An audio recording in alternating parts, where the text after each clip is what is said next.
On les aperçoit au détour d'une rue, à l'ombre des buildings, tout droit sortis du passé. En marche, déterminés, l'air heureux de ceux qui s'apprêtent à voyager dans le temps, ils sont de plus en plus nombreux à grossir les rangs de la communauté rétro.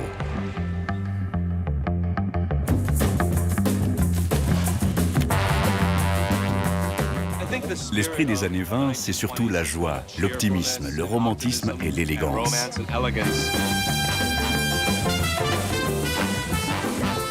Les années 30, 40, 50, c'était des périodes où on créait de la beauté, on créait du glamour.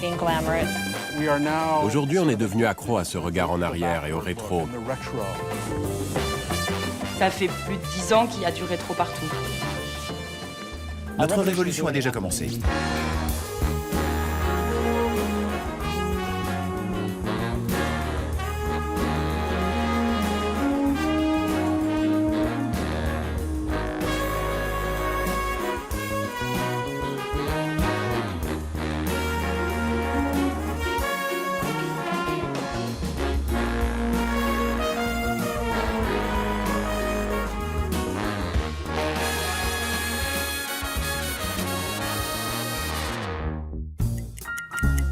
Depuis le début des années 2000, les aiguilles du temps s'affolent. Les repères chronologiques se brouillent. À y regarder de plus près, le passé s'affiche partout dans notre quotidien. De nos intérieurs design au look des jeunes urbains. Même les objets associés aux nouvelles technologies ne peuvent s'empêcher de regarder dans le rétro. Le rétro se fonde sur la culture populaire et pas la culture avec un grand C. Il n'y a pas de Beethoven rétro, c'est toujours lié à un passé récent. Et la chose qui le caractérise, c'est une attention presque obsessionnelle au style. Parfait copier-coller des années 50-60, la série Mad Men date, avec sa création en 2007, le début de l'ère rétro dans la pop culture. Véritable ouragan, elle emporte en 7 saisons tout sur son passage pour s'inscrire définitivement dans le paysage culturel. Située dans l'univers des agences de publicité new-yorkaises, la série permet à toute une génération de découvrir une époque et surtout une esthétique vintage. Les showrunners de la série étaient complètement obsessionnels et veillaient à ce que tous les détails soient signés, datés et complètement authentifiés années 60. Donc il y avait comme ça un label vintage qui courait de la moindre petite cuillère au costume en passant par tout le décor et qui donc donnait une espèce de grande cohérence comme ça à cette série. Mad Men, c'est plutôt une bonne série. Mais ce qui est vraiment génial, c'est la façon dont elle est conçue. Sa production, ses costumes et ses plateaux, tout est incroyable. Mais je pense que si elle se passait en 2015, ça n'aurait pas eu le même succès. Ce qui plaît avant tout, c'est ce packaging rétro. Forte du succès de la série, la mode est la première à replacer sur les podiums la silhouette très sage des 50s avec ses jupes corolles et sa taille haute, tandis que les années folles jouent les provocatrices toutes perles dehors.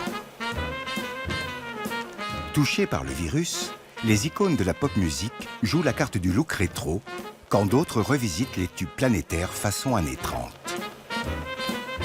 La fiction tire elle aussi le fil suranné, et les séries télévisées se situent dans un passé sans cesse revisité. Hollywood parie sur des classiques à l'heure des effets spéciaux et de la 3D. Mais c'est un film français, muet et en noir et blanc, qui sacre définitivement la tendance rétro auprès du grand public.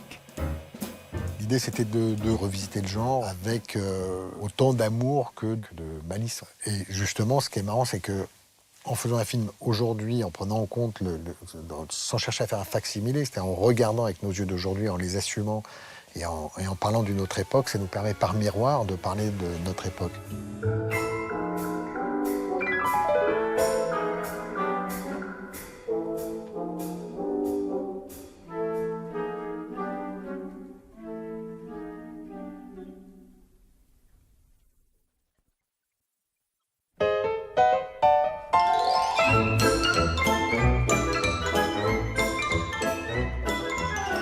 C'est vrai que ce sont des époques, la fabrication des objets du quotidien n'était pas dictée par la simple économie et l'ergonomie. Il y avait une volonté esthétique quand on dessinait une voiture, il y avait une volonté esthétique quand on créait un objet, quand on s'habillait, etc. Donc à filmer, c'est vrai que c'est agréable, parce que aujourd'hui, les gens s'habillent plus sur des idées de confort que sur des idées purement esthétiques.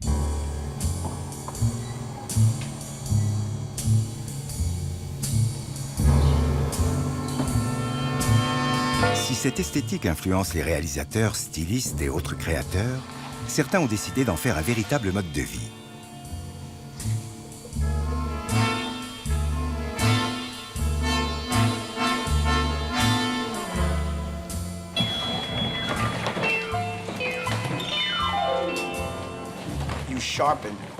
Tu te définis par la manière dont tu t'habilles. La satisfaction que tu en tires est vraiment géniale. De toute façon, c'est comme ça que je m'habille. Que j'ai 10 minutes ou 2 heures devant moi, je m'habille de la même façon.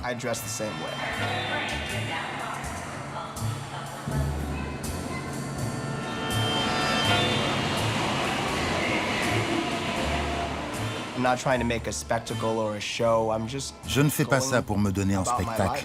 Je vis ma vie. Je ne m'habille pas comme ça pour avoir l'air unique. Je sais que je suis unique.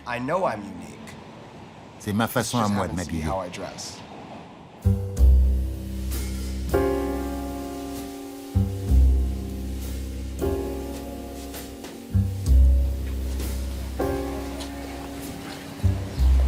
Figure incontournable de la scène rétro new-yorkaise, le dandy Wellington rejoue sur scène et avec ses amis une époque révolue.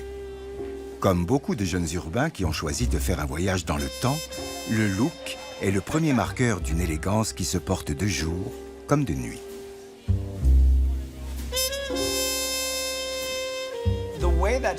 La façon dont sont coupés les costumes dans les années 30 donne aux hommes des airs de super-héros.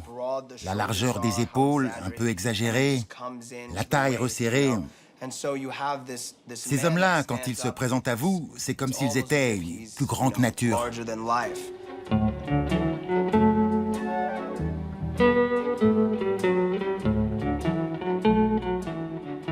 Si vous prenez un vêtement des années 50, il n'y a pas vraiment de basique en fait. On a l'impression que chaque tenue est complètement spectaculaire tout de suite et très sophistiquée.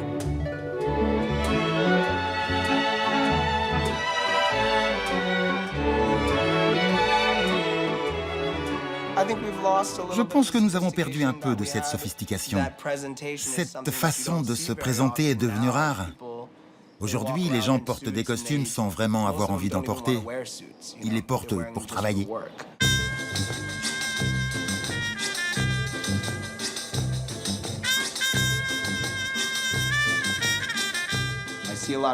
Je croise beaucoup de mecs bien sapés sur leur 31. Ils portent un costume sur mesure, acheté 10 plaques, peu importe. Mais les petits détails ne sont jamais là et ils ne savent pas les mettre à profit.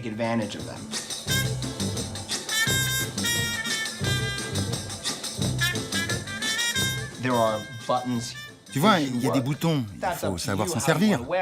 Après, c'est à toi de voir comment tu veux les porter. Certains laissent systématiquement un bouton ouvert sur chacune de leurs vestes pour que les autres le voient. C'est vraiment un truc de mec avec la mode. On est tous un peu comme un club. On est là, on se balade, genre, t'as vu ça et ça? T'as vu? Tout est nickel. Et le plus derrière? Ok, cool.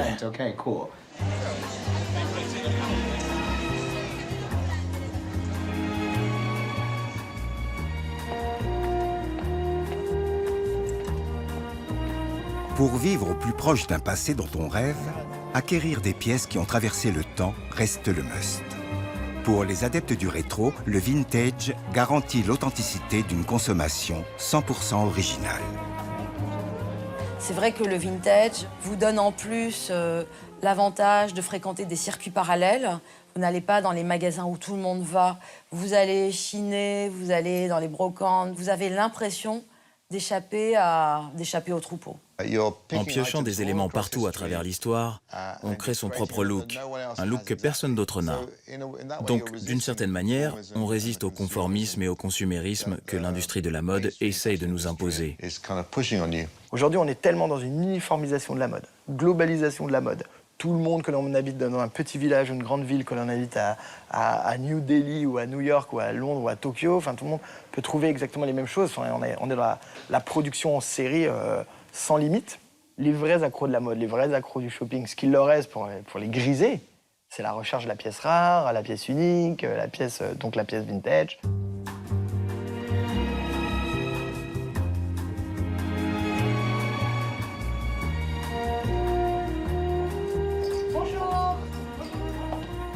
Pour Florence Agrati, rien ne vaut une sortie dans l'une de ces adresses fétiches où elle est sûre de trouver la perle rare. Diplômée en histoire de l'art et spécialisée dans l'image et les mœurs de la femme de 1900 à 1969, elle a mis ses connaissances au service de son look impeccable.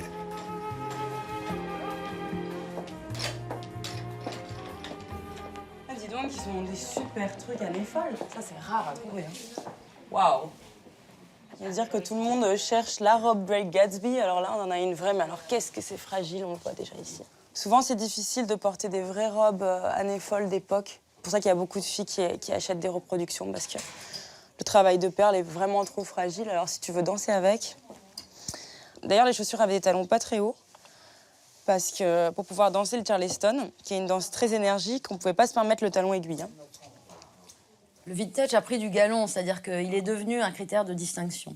À la fois, il montre que vous connaissez l'histoire et du design et du vêtement et que vous avez des références. Et vous avez en plus l'impression d'être au contact d'une histoire incarnée, avec des gens derrière, avec un passé, avec un héritage. Et que vous êtes le maillon d'une transmission un peu privilégiée. J'ai déjà été chez des mamies, récupérer des vêtements pour moi-même et me rendre compte qu'elles avaient exactement la même silhouette que moi. Et pouvoir prendre un thé avec elles et leur poser la question, alors, qu'est-ce que vous avez fait? Est-ce que vous alliez au bal? Est-ce que vous saviez danser? Je trouve ça super. Et là, de porter la robe pour aller moi-même à un bal et me dire, cette robe a déjà dansé dans les années 50. C'est quand même fou.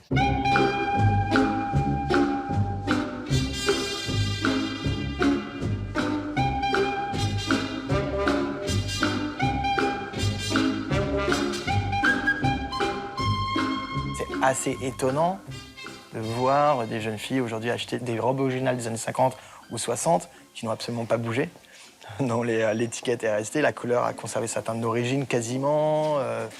On imagine assez mal en 2090 porter des choses de notre époque. Waouh! Oh là, attends.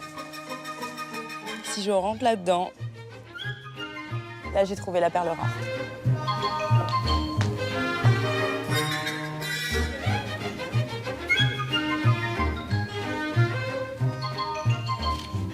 Ah, j'aime bien ça.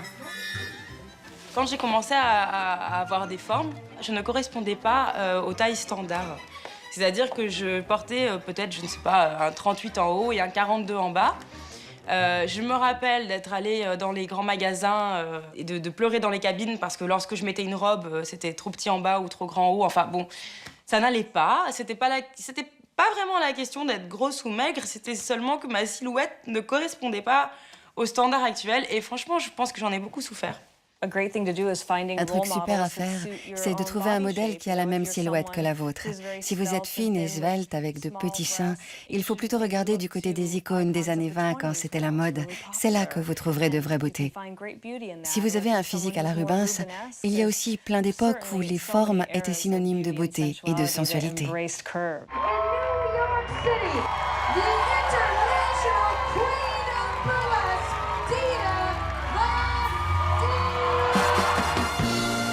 Portée par la vague néo-burlesque, Dita Von Teese s'est fait un nom grâce à son talent d'effeuilleuse. Son look pin-up, tout droit sorti des années 50, et sa passion pour le vintage ont fait d'elle une véritable icône rétro à travers le monde.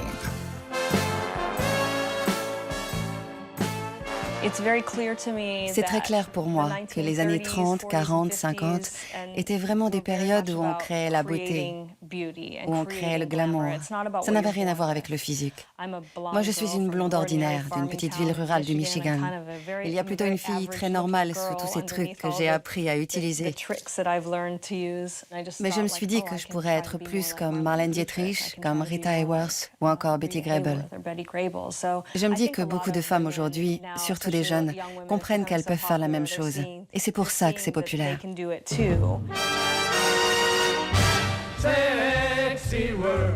Faire le choix d'une apparence old school, c'est aussi renouer avec une certaine image de la féminité. Loin des dictates de la mode, le mondo rétro offre à toutes les silhouettes la possibilité de jouer la carte du glamour. La lingerie devient ainsi un élément clé pour se sentir sexy sans tout dévoiler. Le corset, à un moment, faisait partie de la garde-robe de toutes les femmes. Pareil pour les porte-jartelles.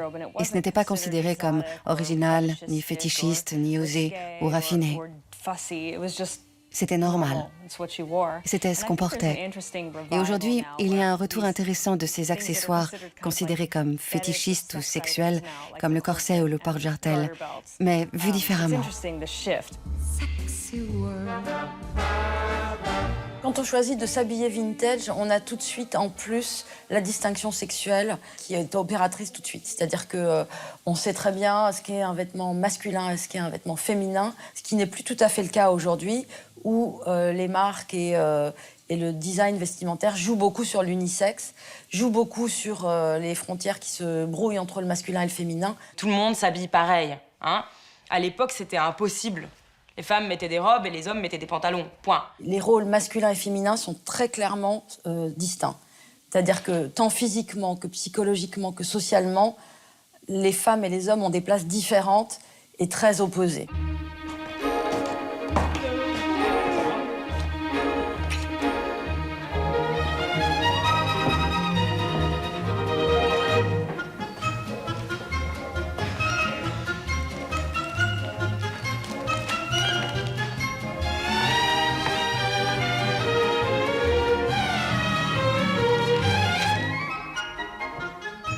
Mon mari et moi, je pense qu'on aime beaucoup jouer à ce couple un peu comme à l'époque.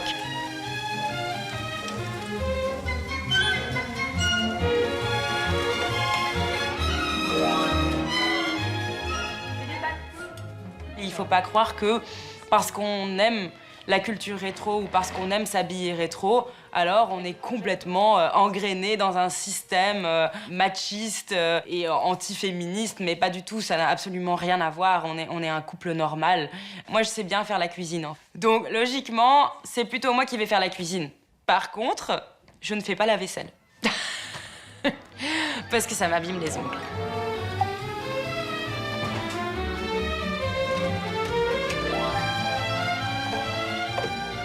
C'est à la fois très rassurant parce que chacun a son territoire et que les places sont attribuées et qu'on n'a pas à les chercher.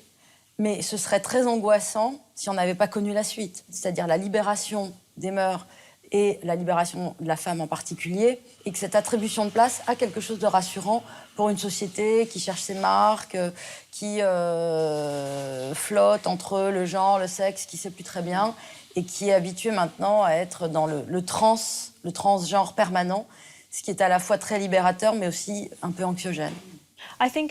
On reçoit tous des messages contradictoires sur les relations hommes-femmes. Les hommes doivent être galants et les femmes très féminines. Mais j'ai l'impression que mon envie d'indépendance s'oppose à ce qui est inscrit dans mon ADN depuis des milliers d'années. Pourquoi est-ce que j'ai encore envie qu'un homme fasse un truc pour moi alors que je ne suis pas faible ? Que je suis indépendante et que je veux être responsable, mais pas trop. Mais je veux encore sentir qu'il a du pouvoir sur moi. C'est vraiment difficile de gérer tout ça. Oh, hi, Linda. I wanted to know if you'd like to go out to dinner with me Saturday. Saturday? I'd love to go. Swell. Pick you up about 7 then? I'll be ready. Fine. Goodbye. Bye. But I've never been out on a dinner date before. I'm just scared to death. It's so complicated. I just know I'll do everything wrong. Usually the hostess will indicate the chair that provides the most desirable view for the girl. Sit down slowly to give your escort a chance to slip your chair up to the table. If you're still too far away from the table, rise slightly so he can push the chair closer. Don't just plop in the chair and expect him to lift you and the chair to the table. He may not be a weightlifter. Face à la mise en danger des bonnes manières, Florence a remis au goût du jour des ateliers de drague vintage. Tout d'abord, mademoiselle, ne laissez pas vos mains sous la table, mais posez-les à côté de vos couverts. Ainsi, vous pourrez donner l'occasion à votre partenaire de vous prendre délicatement la main.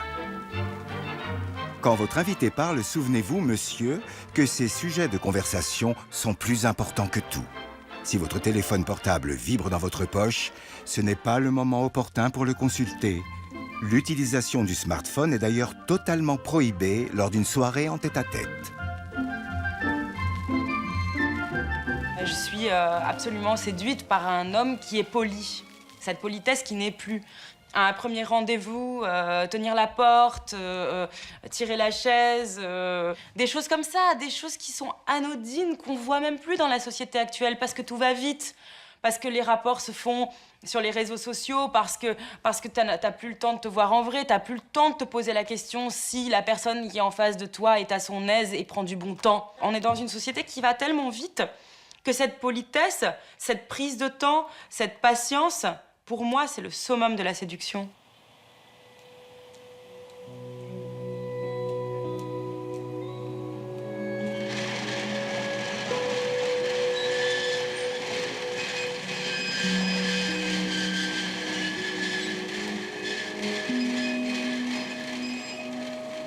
Figure romantique et solitaire, pour Michael Arenella, vivre au passé est un job à plein temps. En élevant la nostalgie en art de vivre, ce New-Yorkais compose avec un monde auquel il s'identifie mal.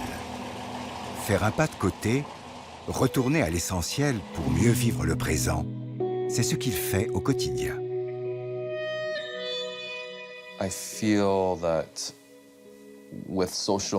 J'ai l'impression qu'avec les réseaux sociaux, on est tous très soucieux de faire savoir à tout le monde ce qu'on fait à chaque instant de la journée.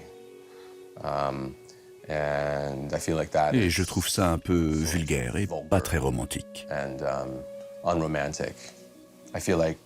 Je pense que prendre le temps d'écrire une lettre à quelqu'un est plus romantique, moins exhibitionniste et moins égoïste.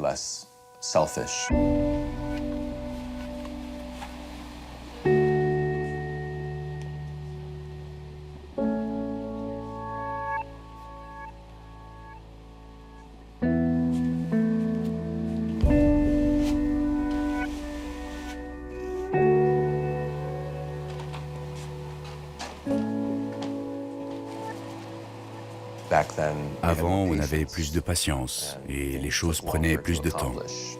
On ne pouvait pas voyager en avion. Si on voulait traverser le pays, on devait prendre un bateau et ça prenait 2 semaines. Il n'y avait pas de machine à laver, il fallait tout laver à la main. Il n'y avait pas de micro-ondes. Et si tu voulais manger, tu devais cuisiner toi-même. On devait travailler plus dur et en faire plus. Je ne dis pas que c'est la faute de notre époque. Je pense que la technologie est incroyable. Aujourd'hui, on est très intelligent, mais paradoxalement, on est aussi devenu un peu attardé.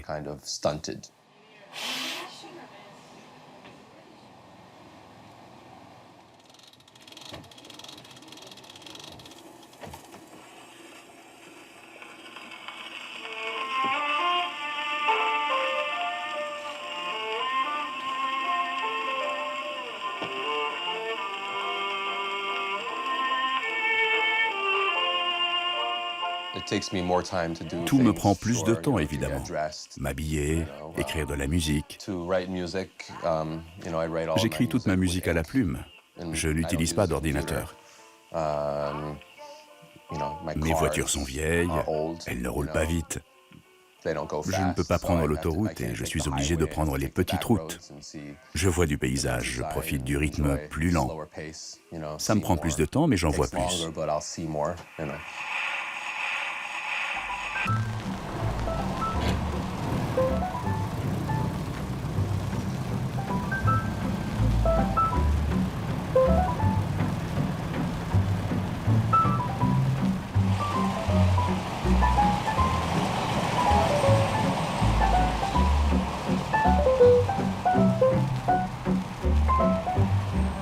À chaque déplacement avec ses amis, petit noyau dur du rétro new-yorkais, Michael déclenche une curiosité bienveillante. Les passants ne se doutent pas que cette présence anachronique traduit un mode de vie à part entière.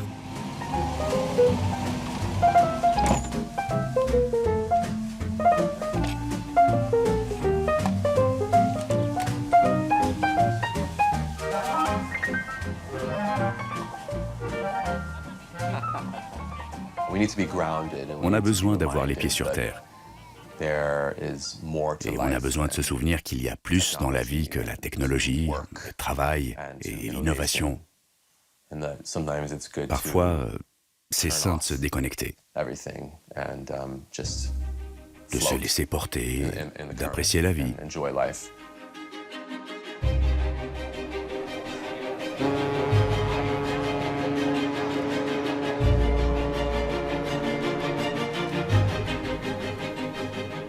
Deux week-ends par an, plus de 5000 personnes embarquent pour participer au plus grand rassemblement rétro des États-Unis sur Governor's Island, au large de Manhattan.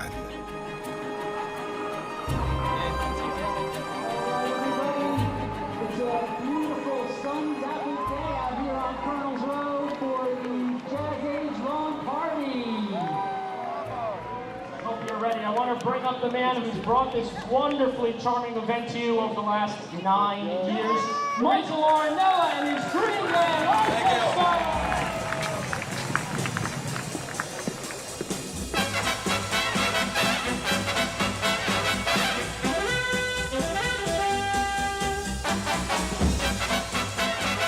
Avec cette garden party située à l'ère de la Prohibition, Michael a réussi à réunir les aficionados du rétro et les nouveaux convertis autour de musique live, de numéros de danse et de shows surannés.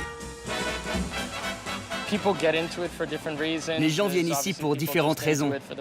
Certains viennent ici pour la mode, d'autres pour la musique, d'autres pour danser ou pour l'ambiance vintage en général. Mais ça n'a jamais été aussi populaire qu'aujourd'hui.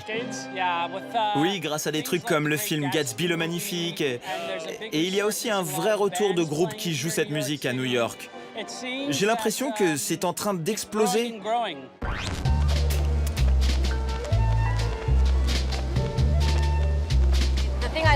Le truc que j'aime, c'est que c'est amusant. Il y a cette impression de joie insouciante qu'on ne trouve pas dans la vie de tous les jours. Ici, on relâche tous la pression. C'est comme une petite bulle où je peux jouer un rôle. Je peux oublier qui je suis pour une journée et me laisser aller.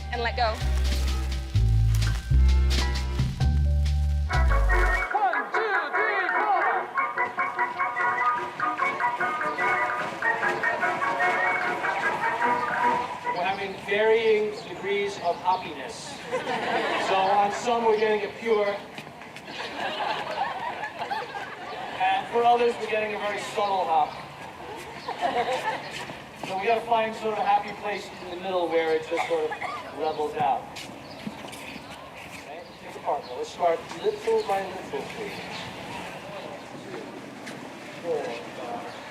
2, 4, 5, 7, 8. Il y a tout un public jeune qui n'a jamais entendu parler des groupes de swing des années 30. Donc pour eux, cette musique est nouvelle en fait, et peut servir de base à une culture alternative. Elle peut même avoir une fonction précise. Là par exemple, elle est parfaite pour danser. Elle attire toute cette jeune énergie, même si à proprement dit, tout ça est très ancien.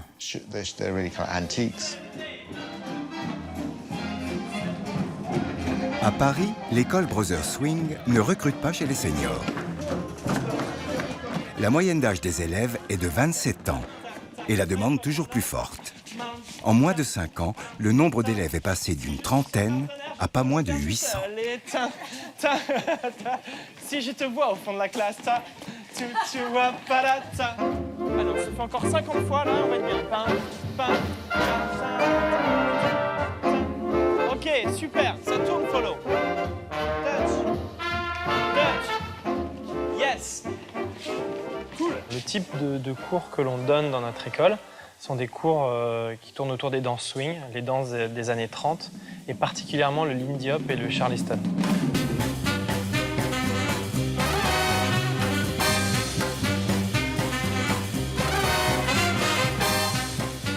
Créé dans la communauté noire américaine de Harlem à la fin des années 20, le Lindy Hop a marqué les grandes heures du Savoy, le club de jazz mythique de New York.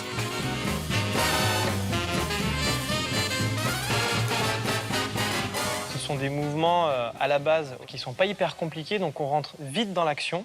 On a envie de danser, on a envie de s'amuser, en plus à deux. Après, bon, ça se complique un petit peu, hein, comme toutes les danses, il faut progresser, il y a la technique, etc. Mais c'est vrai que c'est une danse péchue. En plus de jouer avec ta partenaire, quelquefois, tu as des moments un peu de liberté où tu t'amuses.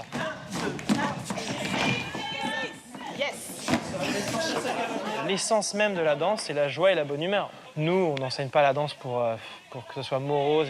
On se marre bien, quoi. Mais ça reste sérieux dans le sens où tu vas apprendre quelque chose. C'est pas une danse où tu vas faire n'importe quoi. Imperturbable, il fait le mini-dip avec l'autre main. Ouais. Il crée le mouvement ce soir. Cet aspect social et rapprochement humain, c'est sûr que c'est un des facteurs primordiaux, quoi, dans l'intérêt de cette danse, je pense. Hein.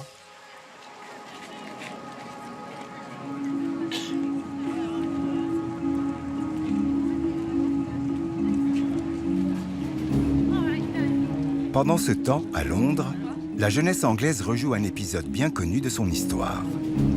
It's late afternoon, and the people of London are preparing for the night. Everyone is anxious to get home before darkness falls, before our nightly visitors arrive. This is the London rush hour. These men and women who have worked all day in offices or in markets are now hurrying home to change into the uniform of their particular service.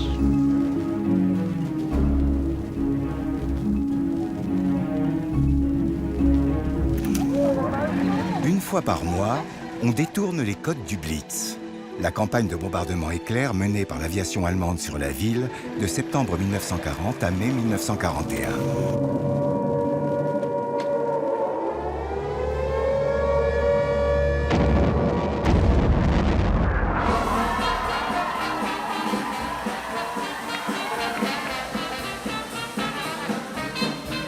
Comme à l'époque, on se retrouve dans les caves et les sous-sols de la ville pour célébrer la vie coûte que coûte. C'est comme une machine à remonter le temps. C'est excitant de faire un bond en arrière et de voir toutes ces personnes habillées comme il y a 70 ans. C'est comme voir des photos en noir et blanc passer en couleur et en 3D.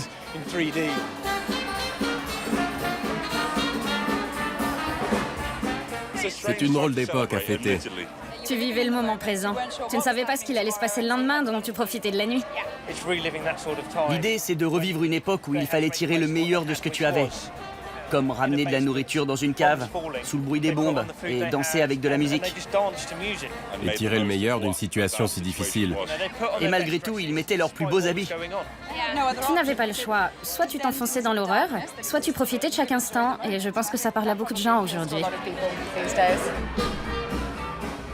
L'air du temps a besoin de se faire des piqûres de rappel du passé, parce qu'à la fois, ça suscite chez les gens des souvenirs, de la mémoire et donc de l'attachement, parce que ça suscite, pour ceux qui n'ont pas connu ces époques-là, de la curiosité et donc de l'engouement aussi. C'est rassurant, on sait qu'on joue on joue une pièce ou on joue un jeu, mais aussi parce que ce sont des écrans par rapport au futur qui protègent, qui consolent parfois, et qui compense par rapport à des angoisses de ce qu'on ne connaît pas. Comme les choses ont changé de façon spectaculaire ces 20 dernières années, le développement de la Chine, le progrès technologique et Internet, il y a une tendance de la part des gens, des consommateurs, des lecteurs, des auditeurs, du public, à s'accrocher à ce qui est familier. Parce que c'est rassurant quand tout le reste change radicalement dans votre vie. Une des raisons pour lesquelles les années 20 et 50 sont inspirantes pour le rétro, c'est que ce sont des périodes d'optimisme qui sont tournées vers l'avenir. Elles arrivent toutes les deux après de grandes guerres, et d'un coup, tout est à nouveau joyeux, on s'amuse. Il y a beaucoup d'avancées techniques. On a le sentiment que les choses bougent à nouveau.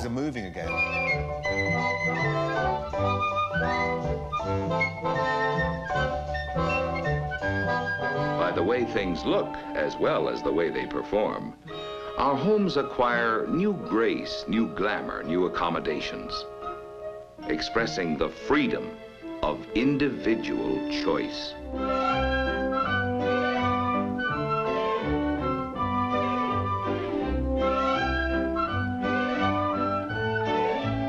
C'est une sorte d'innocence générale de la consommation. C'est-à-dire qu'il n'y a pas du tout encore la menace planante du cancer, de la maladie, de la destruction.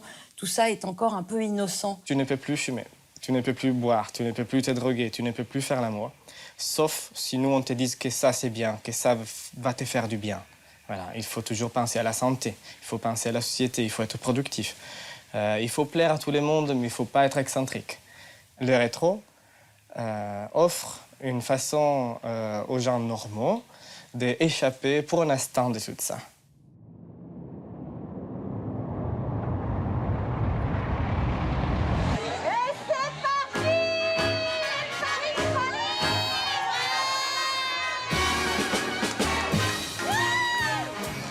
À Paris, c'est un autre temps mythique que l'on célèbre. Celui des années folles, où la Coupole et le quartier de Montparnasse étaient situés au centre de la carte décadence. Si le lieu n'a pas bougé, l'ambiance, elle, est bien plus sage.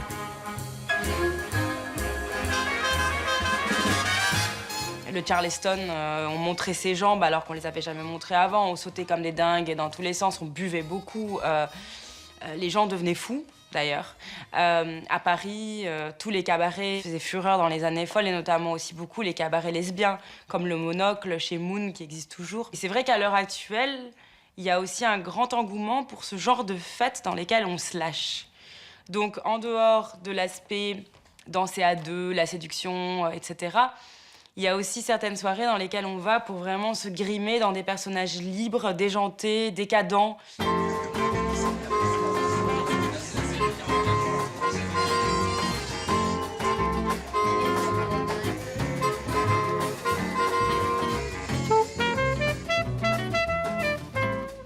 Je ne dirais pas que les soirées rétro d'aujourd'hui soient décadentes, sauf dans certains cas très très rares et qui de toute façon restent dans le domaine privé.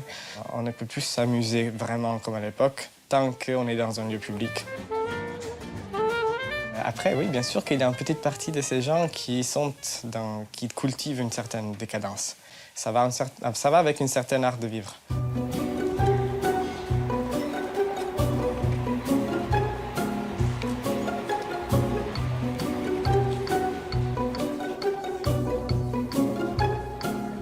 Loin de l'image qu'ils véhiculent, les addicts du passé et les dandys modernes bousculent jusque dans leurs références culturelles le bien-pensé et les clichés. Ils célèbrent ce soir-là, lors d'un vernissage, la débauche et les orgies clandestines au masculin, vécues au passé, bien entendu. Le goût des dandys de cette époque a sucé leur canne. Un sextoy. C'est quoi, c'est 19e? C'est début du 20e, début. Quand on voit quelqu'un bien en costume cravate, même le dimanche, on pense qu'il est de droite, qu'il est très conservateur, qu'il est très catholique, qu'il doit avoir une femme qui passe l'aspirateur tous les jours à la maison et qui cuisine des bonnes petites choses. Les gens du rétro, et je me tiens très large, ils veulent améliorer les temps présents. Ce n'est pas justement en récupérant des vieilles mœurs que personne n'a envie de voir ça. Alors il y en a des gens qui adorent ça, mais ce n'est pas des gens du rétro, c'est des conservateurs. Après, en quoi les gens comme nous peuvent être scandaleuses, c'est que nous, on vit comme ça constamment. Donc, je passe dans la rue, on me demande si je fais du cinéma ou du théâtre, c'est parce qu'ils essayent de me caser.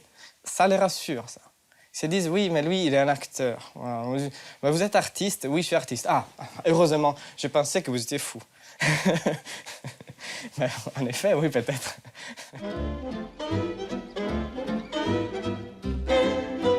À la sortie de la guerre, les années 20 sont aussi le marqueur de l'émancipation féminine. Celles que l'on appelle les flappers, ces extraverties américaines marquent une rupture avec la femme d'antan. Leur look et leurs mœurs les font entrer dans la modernité. L'époque crée ainsi des icônes telles Joséphine Baker, véritable source d'inspiration pour une jeune génération d'artistes.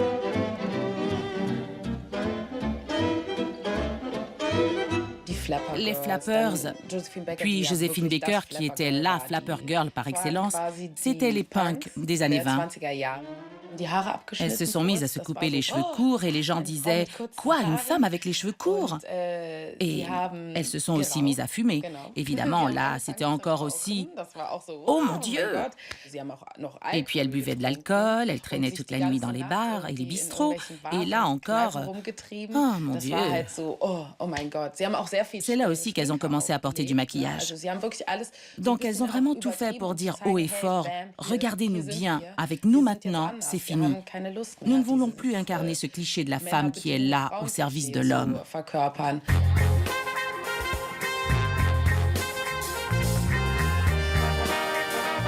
Alice Francis, jeune artiste allemande, roumaine par sa mère, tanzanienne par son père, se réclame de cet esprit rebelle des années 20 au point de choisir comme surnom Miss Flapperty.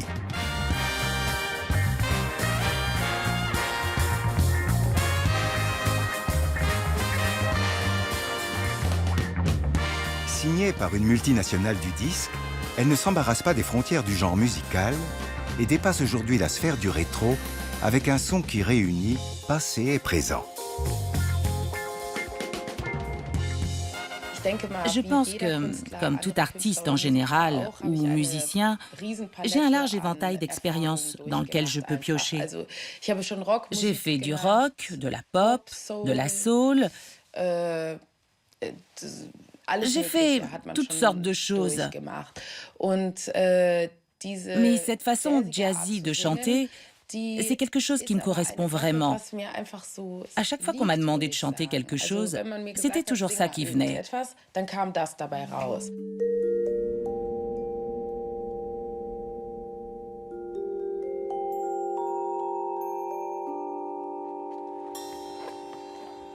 Je ne sais pas exactement ce que jazz veut dire aujourd'hui, mais pour moi, ça exprime quelque chose d'un peu sauvage.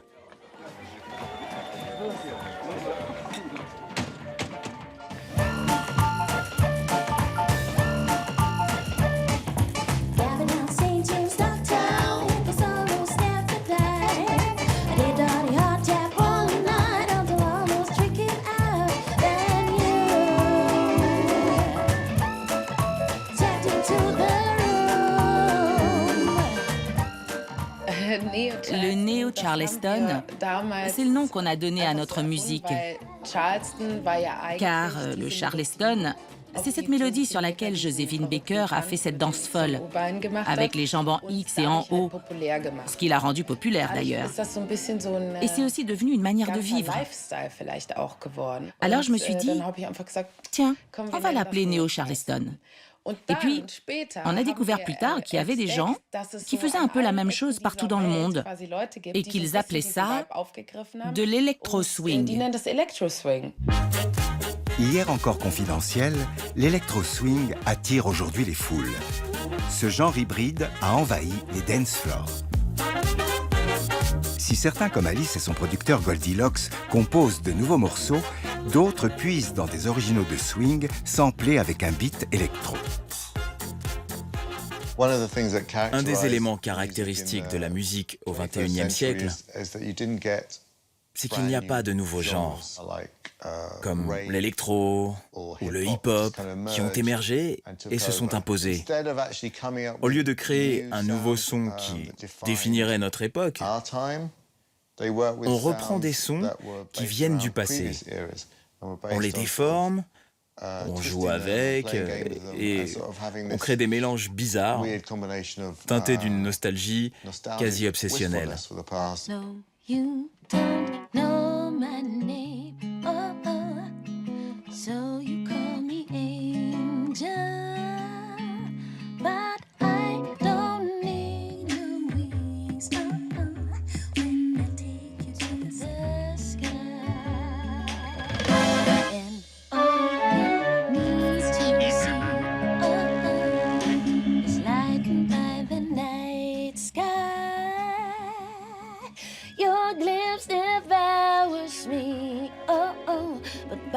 Time you reach my eyes, you do. I got you hypnotized, and now you're falling. And you stumble. You're on fire.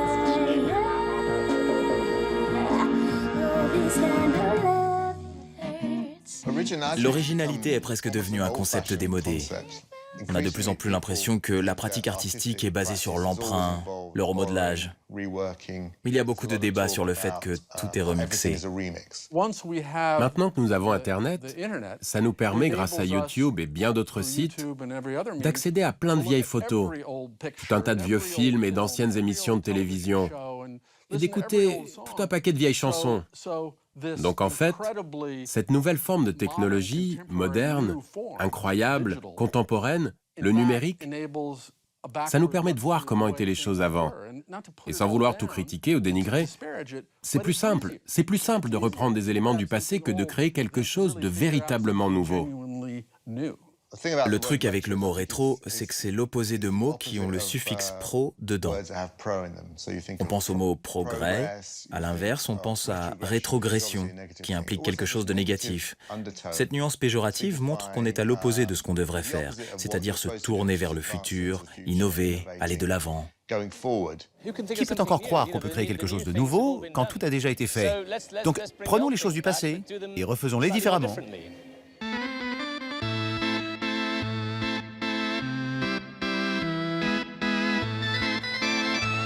À Bedford Garden, dans le centre de la capitale anglaise, un groupe rétro qui répond au nom de CHAP se réunit tous les ans pour des Olympiades un peu particulières.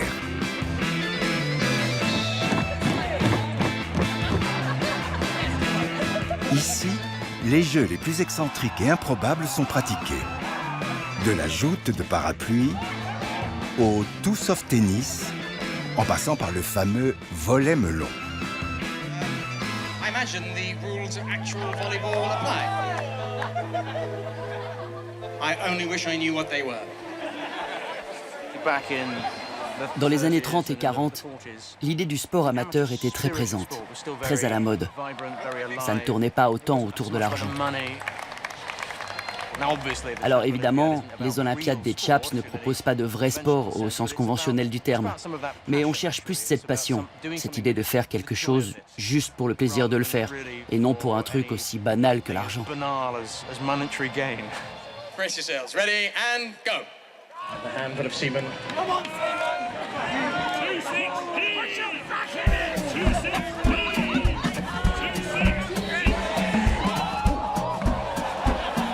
Pendant que les uns s'amusent, l'arrière-garde CHAP veille. Sous ces aspects absurdes et décalés, les fondateurs du mouvement recrutent pour servir la cause. Réunis sous la bannière de l'anarcho-dandisme, ils veulent rassembler les galants insurgés contre une décadence moderne programmée.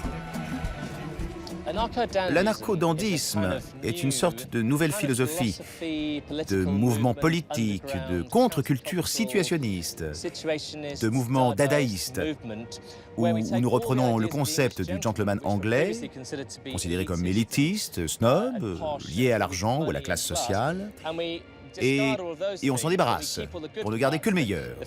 La tenue distinguée, l'attitude, le monocle, la moustache et la pipe. On détourne tout ça et on en fait quelque chose de jeune. Pour arriver à leur fin, les Chaps ont créé un guide, le savoir-vivre révolutionnaire du nouveau gentleman. Actions sporadiques de courtoisie ordinaire, manifestes, journaux, emblèmes de ralliement. La propagande CHAP fournit toutes les armes pour rejoindre le mouvement avec élégance. On jette à la poubelle l'idée de classe sociale pour créer un nouveau système basé sur ce que l'on choisit de porter, plutôt que ce que l'on devrait porter en fonction de son milieu d'origine. Le Gandhi a été toujours un rebelle contre la culture du mainstream. Donc, il va chercher les particuliers, il va chercher les détails, même pour comment il s'habille, pour comment il parle, pour les gens qu'il fréquente, parce qu'il veut en quelque sorte réaffirmer sa propre personnalité, parce que toute société, qu'il soit du passé ou du présent ou du futur, essaye d'imposer une certaine mode, un certain modèle de vie. Tant qu'il y a toujours des impositions sociales assez fortes, il y aura toujours quelqu'un qui dit non, avec une certaine savoir-faire. Voilà. À Savile Row, le haut lieu du tailleur britannique, le symbole du sur-mesure et de l'artisanat le plus noble, l'heure est grave. ce bastion du chic anglais se voit menacé par l'intrusion d'un géant du prêt-à-porter américain. Mais les gardiens de l'élégance et du bon goût veillent et la résistance s'organise.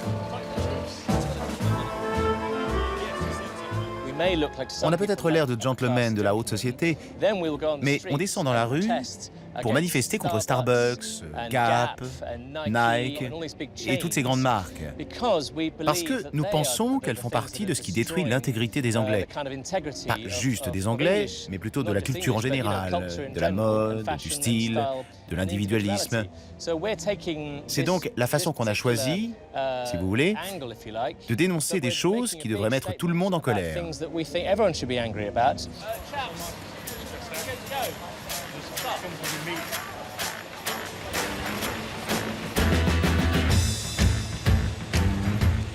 Pour ces gentlemen activistes, tous les moyens sont bons pour instaurer la révolution par le tweed. Pétitions ou manifestations, les chaps mènent régulièrement des actions conviviales et subversives. Réussiront-ils à faire passer leurs idées révolutionnaires? La révolution est en marche. Quand on a commencé les chaps, il y avait environ 3 personnes qui s'habillaient comme moi. Maintenant, nous sommes des milliers. Et ça va continuer comme ça. Bientôt, plus personne ne portera de sweat à capuche, de t-shirt ou de basket. Plus jamais.